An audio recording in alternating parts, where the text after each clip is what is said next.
come out of the gate, struggled so much the first half, you seem to turn around and play so well in the second half?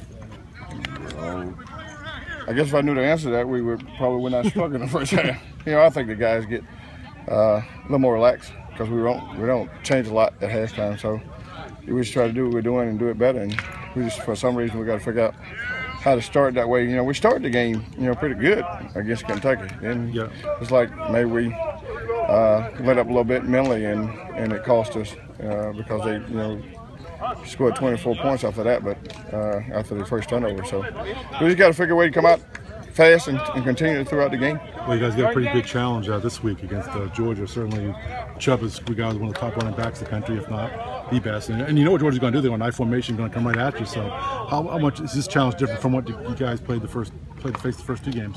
Well, again, they're definitely number one goal is to run the football.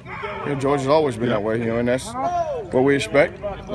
We faced Georgia before. And hopefully we'll be ready to face Georgia again on Saturday. But we're definitely going to get Chubb right, Chubb left, and then they're going to get Sony, and then they're going to put Marshall in there. So they got three of them. They're going to run at you, and they feel good about the offensive line. They're big physical guys, and they let the quarterback manage the game, and they're really not trying to let them win the ball game. They just want them to manage the game because when you got great running backs and you got a great outline, you want to make sure you do what your kids can do.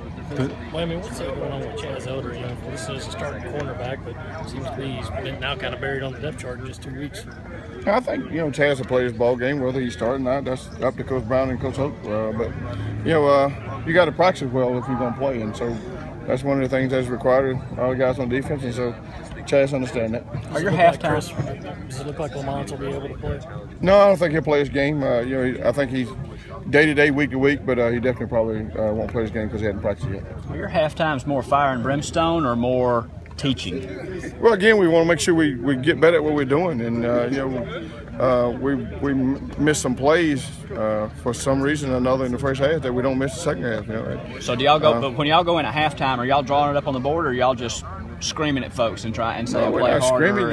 It's too hard. That's not the right time to scream. We want to coach them and continue to coach them better. We want to coach them hard, but we want to make sure we make the corrections and fix what we're doing wrong. And the guys get it after halftime. So hopefully we'll start the game that way this week, and they'll get it from the start.